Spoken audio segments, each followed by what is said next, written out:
Halo cuy, balik lagi sama gue Febri di sini dan gimana kabar kalian semuanya? Semoga baik-baik aja dan dilancarkan rezekinya. Gue di sini bakalan menceritakan alur film dari The Woman in the Window yang ditayangkan di Netflix pada tanggal 14 Mei 2021 yang lalu cuy. Kalian juga bisa nonton langsung filmnya bersama saudara dan juga sahabat kalian di rumah. Gue juga di sini telah merangkum alur film yang menceritakan seorang wanita yang bernama Anna Fox yang diperankan oleh Amy Adams yang merupakan seorang warga New York yang memiliki gangguan kecemasan yang berlebihan pada situasi atau tempat sehingga membuat penderitanya merasa panik kalau berada di luar rumah atau bahasa kerennya agoraphobia. Gimana kelanjutan kisahnya? Tonton terus videonya, kemudian subscribe channelnya agar channelnya semakin maju ya cuy. Oke, nggak pakai lama-lama lagi, langsung aja kita ke videonya.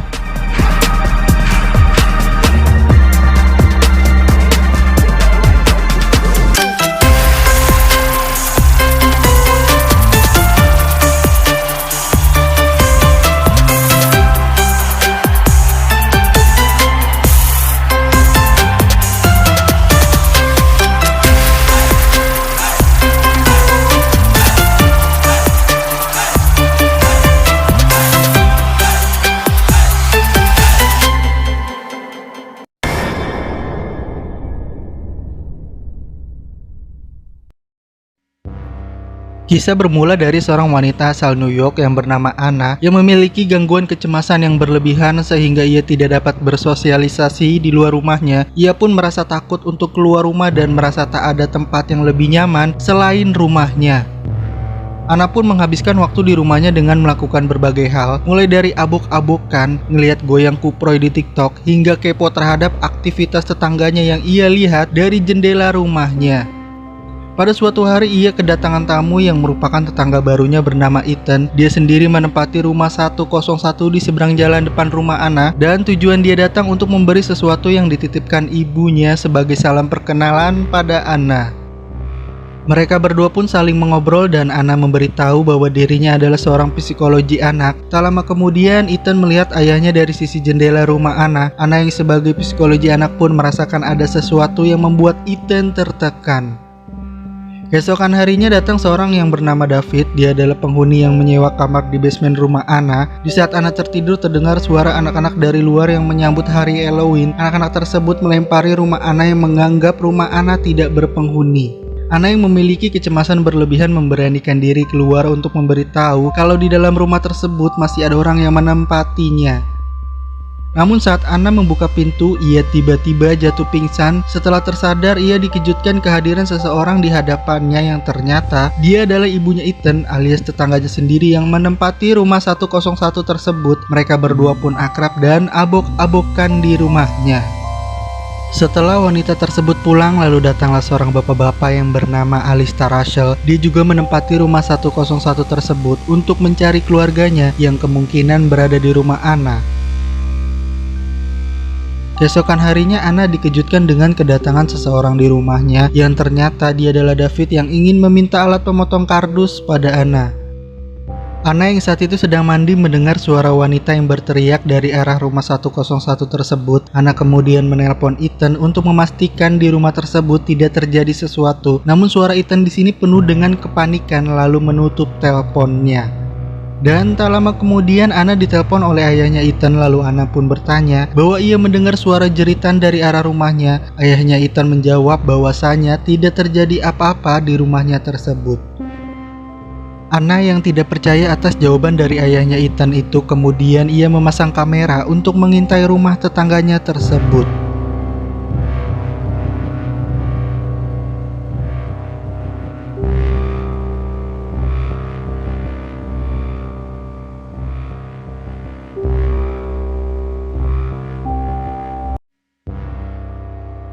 Kemudian datanglah Ethan yang mengalami ketakutan yang luar biasa dan Anna pun mencoba untuk menenangkannya. Di saat ia sedang mencari ponselnya, ia melihat ke jendela rumahnya dan melihat ibunya Ethan sedang berdebat dengan seseorang. Ia pun berpikir untuk mengabadikan lewat kameranya. Namun saat ia ingin merekam, wanita itu tiba-tiba diterkam oleh seseorang. Anna yang panik langsung berlari mencari ponselnya dan menghubungi 911 untuk melaporkan kejadian yang baru ia lihat tersebut. Kemudian Ana melihat wanita tersebut meminta bantuan. Ana pun mencoba keluar yang niatnya untuk membantu wanita tersebut. Namun saat berjalan ke arah rumah wanita itu, tiba-tiba saat tersadar di rumah Ana sudah ada 2 orang detektif dan ayahnya Ethan. Ana pun bercerita tentang apa yang ia lihat dan detektif itu meminta bukti. Namun sayang saat itu Ana belum sempat merekam kejadian tersebut. Tapi Ana mengatakan bahwa dirinya pernah bertemu dengan ibunya Ethan. Namun ayahnya Ethan menyangkal bahwasannya Ana belum pernah bertemu dengan istrinya. Kemudian Ana meminta untuk mendatangkan wanita bernama Jane tersebut. Alangkah terkagetnya datang seorang wanita yang mengatasnamakan Jane Russell memperkenalkan diri di hadapannya. Ana pun meminta lagi untuk mendatangkan Ethan. Betapa terkagetnya saat Ethan mengatakan bahwa Ana belum pernah bertemu dengan ibunya. Ana pun semakin bingung tentang kejadian yang ia lihat tadi dan detektif itu pun mengira bahwa Ana telah memberi laporan yang palsu. Di sini juga gue ngerasa bingung tapi nanti bakal terjawab di akhir filmnya. Ana yang merasa penasaran kemudian ia mencari identitas tetangganya itu di internet dan menemukan beberapa informasi tentang tetangganya tersebut. Setelah itu Ana datang ke tempat David hanya ingin bertanya tentang wanita bernama Jane Russell. Namun David terlanjur kesal karena Ana telah mengetahui bahwa David ternyata bekas keluar dari penjara lewat surat yang Ana temukan di bawah pintunya David. Ia pun kembali ke kamarnya lalu seperti biasa ia melihat aktivitas tetangganya itu lewat jendelanya. Namun kali ini Ana mengabadikan momen tersebut dengan kameranya, tapi sialnya ia ketahuan oleh wanita yang mengatasnamakan Jane Russell tersebut dan mengancam akan melaporkan Ana ke polisi jika Ana terus mengawasi tetangganya tersebut.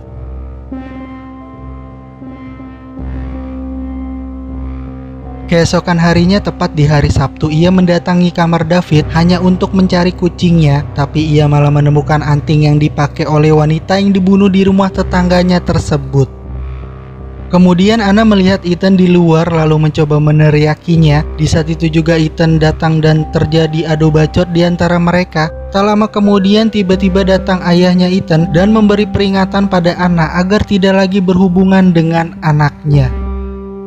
Ana yang saat itu sedang melihat foto-foto hasil jepretannya. Lalu ia mendapatkan sebuah email dari seseorang yang tadi kenalnya. Dalam email tersebut berisikan foto Ana yang sedang tidur. Lantas ini membuktikan bahwasannya ada seseorang yang masuk ke rumah Ana tanpa ia ketahui.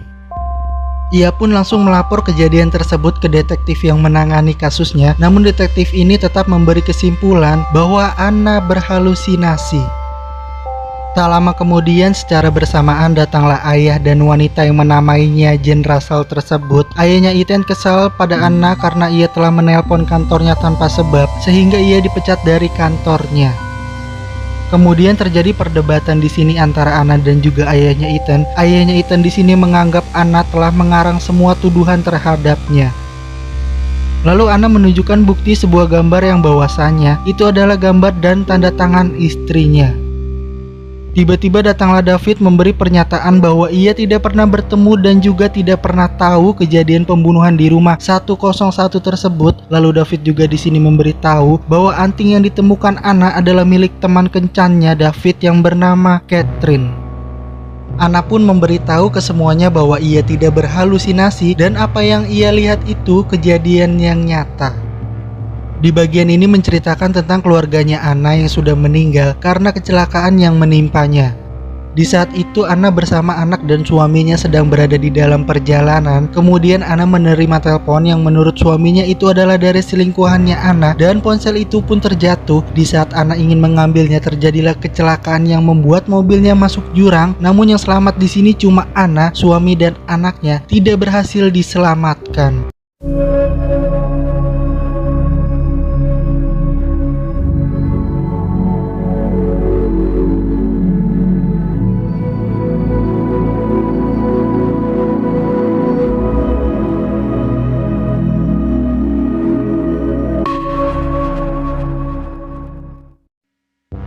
Dengan situasi seperti ini, ia berencana ingin mengakhiri hidupnya. Sebelum itu ia membuat video tentang kewarasannya dan juga ia meminta maaf pada orang sekelilingnya karena telah menuduhnya yang tidak-tidak. Pada malam harinya ia menemukan sebuah foto di ponselnya dan akan menjadi bukti yang kuat bahwa selama ini ia tidak berhalusinasi. Tak lama kemudian datanglah David dan Anna pun memberitahu pada David tentang wanita yang berada di foto tersebut.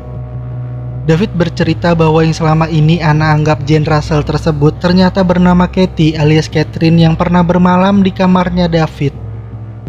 Namun David berusaha menghindar dari wanita itu karena wanita itu adalah bandar narkoba. Setelah bercerita lalu David meninggalkan Anna. Anna pun mencoba mengejarnya namun laptop yang menjadi barang bukti tersebut terjatuh.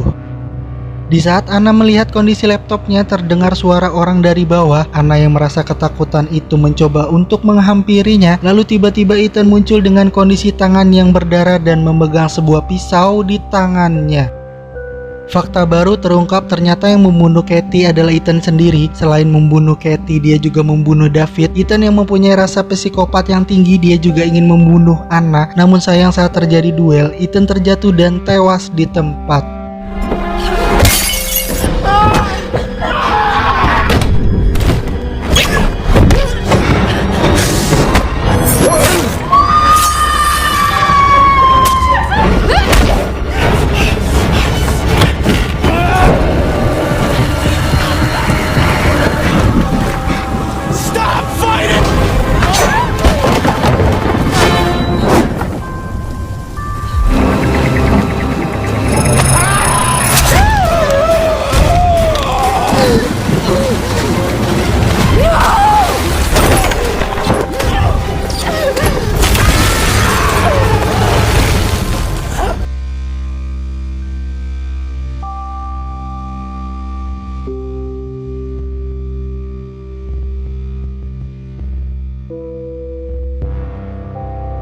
Setelah terbangun, Anna sudah berada di rumah sakit dengan luka bacokan di mukanya dan ditemani oleh detektif yang menangani kasus ini. Detektif ini lalu meminta maaf pada Anna bahwasanya apa yang Anna lihat semuanya benar-benar terjadi.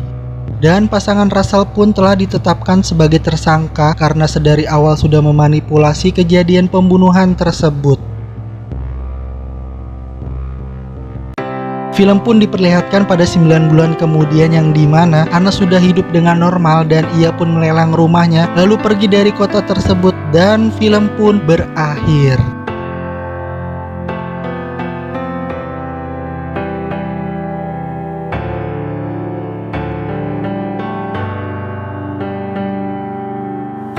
Dari segi akting, Amy Adams mampu menampilkan betapa strugglingnya karakter Anna. Kita bisa dibuat excited untuk menelusuri apa yang dialami oleh karakter ini, baik di masa lalu maupun masa sekarang hingga ke depan sampai film berakhir. Terkait dengan karakter Ethan di sini, apa yang disuguhkan oleh film ini kurang bisa bekerja sama sekali. Ketika filmnya mencoba memperluas jangkauan dengan petunjuk-petunjuk yang ada di tahap konfrontasi, tidak ada sama sekali hal yang merujuk ke karakter tersebut.